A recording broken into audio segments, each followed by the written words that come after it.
La Coupe d'Afrique des Nations vient de s'ouvrir avec le match du pays organisateur, la Côte d'Ivoire.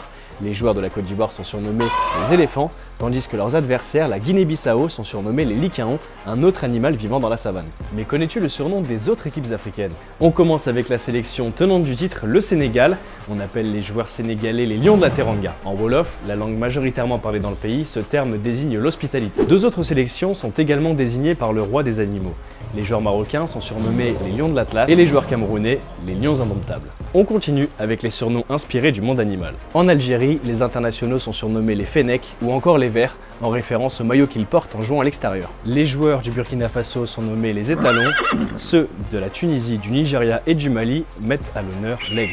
On retrouve les aigles de Carthage, les Super Eagles et les aigles tout simplement pour les joueurs maliens. Les Égyptiens emmenés par Mohamed Salah sont quant à eux appelés les pharaons et l'Afrique du Sud qui avait organisé la Coupe du Monde en 2010, on appelle les joueurs les Bafana Bafana, ce qui signifie les garçons.